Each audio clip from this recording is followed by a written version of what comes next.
días, buenos días, país. Gracias, muchísimas gracias por acompañarnos en este inicio de año, este inicio del rumbo de la mañana, primer programa del 2021. Agradecer, como siempre, la fidelidad de su compañía y la participación de la gente en cada espacio de esta producción de Rumba 98.5 y de Premium 101.1 para todo Santiago y el Cibao. Todas nuestras redes y plataformas, Facebook, Twitter y nuestro canal de YouTube. Gracias, señores. Les deseamos un venturoso año, un año de mucha salud, alegría y de progreso para todos ustedes y sus familias. A todo el equipo que nos acompaña, coordinado por Jesse Pérez y el control máster de don Isidro Labur y el equipo de comentaristas donde don Domingo Páez, Fafa Taveras, Patricia Arache y Francis Jorge, junto a un servidor Ricardo Nieves. Cada día estamos con todos ustedes compartiendo las incidencias y los sucesos que son noticias. Gracias nueva vez. Señores, nos levantamos con muchas informaciones en este día, naturalmente, que la mayor atención está centrada en el comportamiento del coronavirus en la República Dominicana, donde hemos alcanzado ayer la cifra récord de más de 2.200 casos como positivo en una muestra no tan grande, algo que ha llamado a preocupación a toda la gente que piensa sobre este problema tan mayúsculo que tiene en este inicio de año un repunte, un ascenso vertiginoso en muchos países y dentro de esos países, el nuestro. Se habla de más de 2.400 casos positivos, señores. Una cifra récord, nada alentadora y extremadamente preocupante. En el tiempo en que se espera que las vacunas se encaminen a los países laterales como el nuestro para final de febrero, marzo y abril, que son las fechas de probabilidades, sobre todo nosotros los dominicanos hacemos voto para que a inicios de abril llegue la cantidad requerida. El gobierno dominicano en este lazo hace esfuerzo ingente por conseguir vacunas para el personal sensitivo y prioritario, el personal de la administración, el personal de salud y el de la seguridad, y muy especialmente el personal de salud del equipo sanitario de la nación. Destacar que pese a los esfuerzos, las medidas y las restricciones, hay una pequeña porción del país que no acata, no se acoge ni cumple con las medidas que se implementan. Y ese segmento es un segmento joven que bajo modalidades de desafío y hasta rebeldía rompe las reglas y se constituye en uno de los factores de transporte del virus del COVID. No es una población alta, nosotros somos 11.5 millones. No estamos hablando de que había 1 millón de personas en la calle, ni siquiera medio millón, pero es un número significativo de personas que, dedicadas fundamentalmente a la chercha y al trago, son un público o pequeño universo meta que se encarga de regar el virus. Y este es un problema mayúsculo. Conversaba yo con un oficial de la policía y me decía sobre San Cristóbal y Azua que qué podían hacer. No podíamos caerle a tiro, no podemos golpearlo con macana, no podemos lanzarle gases lacrimógenos. Muchos de ellos en estado de embriaguez, no podemos reprimirlo. Un auténtico desafío a la autoridad y un riesgo creado para todos. por un pequeño grupo de personas. En fin, de cualquier forma, hay que señalar que el final de año y el inicio de este deja una lectura bastante amplia para el porvenir. Hay gente que no se va a acoger nunca a las medidas si no es a través de medidas de fuerza. Hay gente que no tiene comprensión y conciencia para entender la dimensión de este problema mayúsculo. Hay personas que van a salir doblemente caras siempre, porque se enferman y enferman a los demás y se convierten en unos auténticos reproductores de la calamidad. Señores, pese a todo y la gran cantidad de accidentes de tránsito, que ya es una constante en estos días, pese a todo, creo que hemos salido más o menos bien. Lamentar que 37 personas fallecieran desde la Nochebuena hasta el día 1, el día 2 de enero por accidentes de tránsito.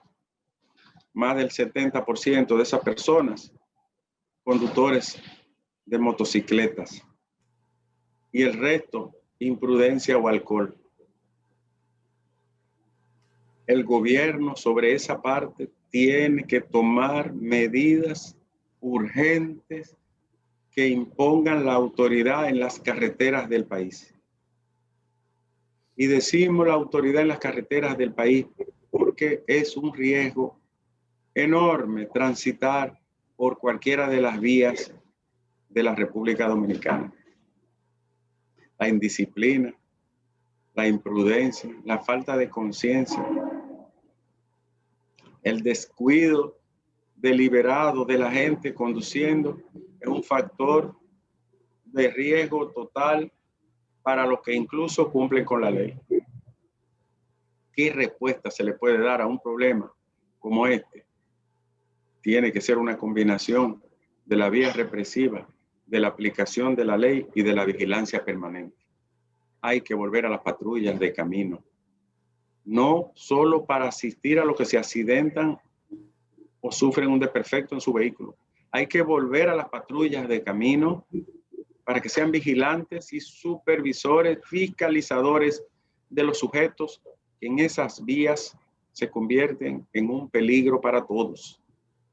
Eso no es caro, no es costoso. Crea una cultura de disuasión y además permite tener control de la gente que anda al desgaire sin ningún tipo de miramiento ni observación de las normas.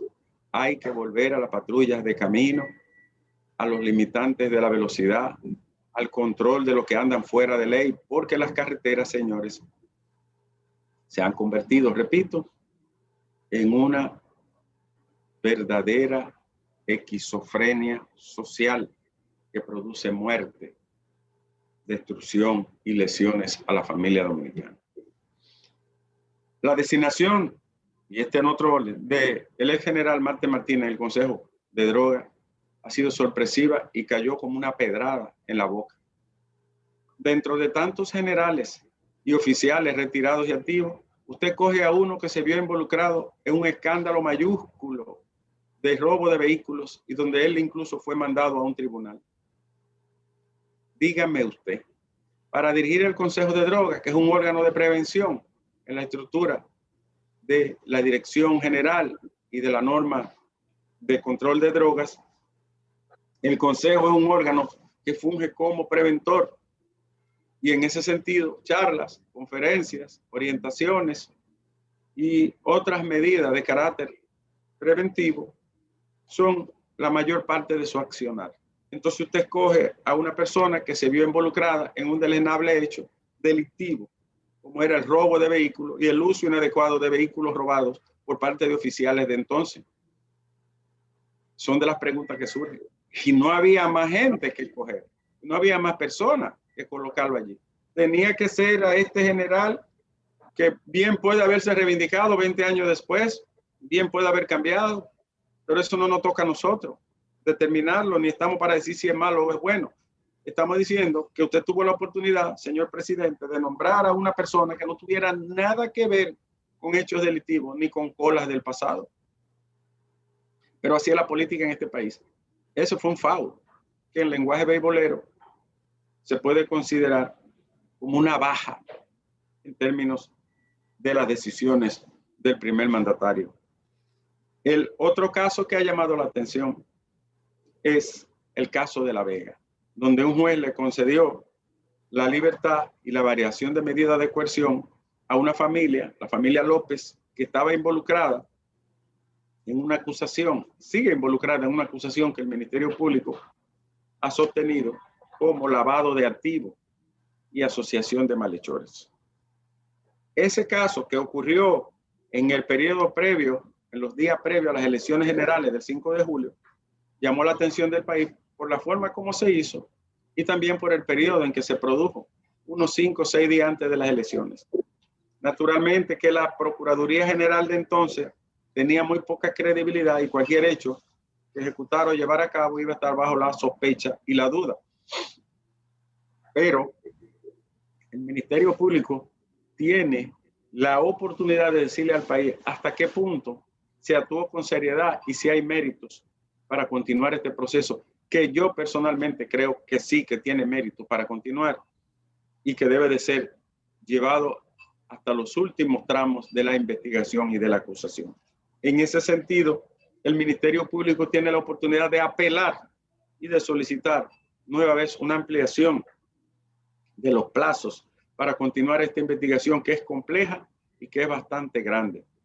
Claro que sorprendió, es una decisión de un juez, pero pone a prueba la capacidad que tiene el Ministerio Público para mantener su vocación de perseguir a cualquiera y bajo cualquier tipología de delito sin importar apellido o condición social. En ese sentido, reitero, tiene otra prueba de fuego el Ministerio Público del país con esta decisión que a todas luces deberá de ser apelada, impugnada en una fase superior de la apelación. Esperemos a ver qué ocurre. Yo, como ciudadano y como hacedor de opinión, espero que apele esa decisión, tal cual ha hecho en otro caso. Y aprovecho para decir que el país tiene miles de personas privadas de libertad y a lo que se le niega constantemente el retorno a la libertad y a su casa. Y son gente sin apellido, sin nombre, sin nombradía y sin ningún tipo de influencia, ni política, ni económica, ni social. Y la justicia tiene que actuar, y es su obligación, frente a todos por igual. Una noticia positiva es el aumento inicial de esta primera fase a los miembros de la Policía Nacional. Un aumento que llega hasta un 40%. Esperado, muy esperado, con grandes expectativas y con una proyección a seguir produciéndose en el futuro de forma escalonada el aumento a la policía. Es una forma de ir dignificando un salario precario, miserable, insuficiente, que gana un miembro de la Policía Nacional, que es una de las ocupaciones más riesgosas y estresantes, como todos sabemos. Un ejemplo claro es que a esta fecha, lo decía yo recientemente, los policías llevan 9 meses en la calle, estresados, agotados, alterados, ansiosos, sumamente estresados por unas condiciones de luchar con personas y de una vigilancia que no duerme y no descansa. Los miembros de la policía deben de ganar un salario digno y esta parte inicia por cumplir una promesa de campaña y de gobierno que el presidente Abinader ha empezado a cumplir. Deberá de ser extensivo a los miembros de las Fuerzas Armadas, quienes también ganan salarios de miseria, sobre todo los de bajo rango, y que según ha trascendido también van a ser beneficiados con ese aumento en lo adelante. No se ha podido hacer de forma total como se prometió, pero es la primera entrega de un aumento que el año que viene también completará otra fase. Positivo y bienvenido el aumento a los miembros de la Policía Nacional, muy necesario y más que justo. Señores, fase y quédate en casa se ampliarán hasta el mes de abril, lo que significa buscar fondos por más de 21.000 millones de pesos para ampliar y mantener estos programas de asistencia del gobierno a las clases más depauperadas y empobrecidas. Decir ahí mismo que un informe elaborado por el Ministerio de Hacienda se reconoce que el gobierno pasado tuvo el acierto de generar estos programas de asistencia que evitaron la caída en la pobreza de más de 700.000 personas. Un acierto que reconoce el gobierno en materia económica a la gestión pasada del presidente Danilo Medina, y que todos sabemos que de no haberse implementado estos programas de fase, para ti, quédate en casa, el descalabro económico de las familias que perdieron su trabajo y de los miembros de esa familia que quedaron sin ingresos iba a ser catastrófico. De modo que llevarlo hasta abril y quién sabe hasta dónde más es una medida razonable que evitará pobreza y mucha conflictividad social también. De cualquier manera, los programas fase, quédate en casa, estaban concebidos en el presupuesto, donde se le asentaban unos 17.000 millones de pesos, faltando más de 4.000 millones de pesos que deberá buscarlo el gobierno para completar esa misión indispensable que, repetimos, evitaría la caída de muchas personas en pobreza y en calamidad económica y social. Se eliminaron los saludos de año en el Palacio. Ya el presidente no va a recibir personas para que vayan allí a lambisconear y a dar la mano y a buscársela. Creemos que es una medida saludable que termina con una vieja práctica trujillesca y más que eso casi monárquica de ir a saludar al primer mandatario en unas salutaciones inútiles que no buscaban más que darle loas, ditirambos al jefe de Estado. Qué bueno que terminaron con esa antiguaya y con esa inútil modalidad de dar saludos a un presidente solo porque iniciaba el año, algo que también hacía Franco en España y Trujillo aquí en República Dominicana. Ojalá y se despejen todos esos fantasmas del pasado que no han servido más que para alimentar el ego y la vanidad de los presidentes. Algunos que han terminado casi volviéndose locos con el poder, enamorados por seguir. Finalmente, señores, la gestión de vacunas adelantada para el personal de salud de la República Dominicana es indispensable. Pero indispensable es que el gobierno sabe que muchas camas en hospitales se están ocupando y la sociedad lo sabe también, que ha aumentado a más de un 60% la ocupación de camas en las áreas de COVID, que las unidades de cuidado intensivo están a más de la mitad en todos los centros y que los centros privados tienen entre un 70 y hasta un 80% de ocupación, algo que debe de llamar seriamente la atención y que también debe de hacer reflexionar a mucha gente en el país. No podemos seguir al garete. Hay que hacer un alto. Señores, el problema del COVID no es que mata a muchas personas, es que la capacidad de contagio es interminable si no se pone control. Y por lo tanto, le va a desbaratar los hospitales, le va a ocupar todas las camas y le va a absorber todos los recursos de gente que no va a terminar sanándose nunca si no se toman las medidas necesarias. Ojalá y a partir de la fecha, el rigor y los controles, algunos que serán flexibilizados después de estos 10 días, puedan ser entendidos por la gente como una obligación que se toma para evitar que se enfermen y para ayudar a la persona a vivir sin enfermarse. Una tarea que ha resultado difícil en una sociedad sumamente indisciplinada y en un modelo de Estado donde las normas se banalizan de manera casi olímpica. Reiterar nuestro agradecimiento y felicitaciones a todas las personas en este inicio de año nuevo y recordarle a los dominicanos que la fe y la esperanza deben de ser ayudadas con el trabajo y con las buenas acciones. Isidro.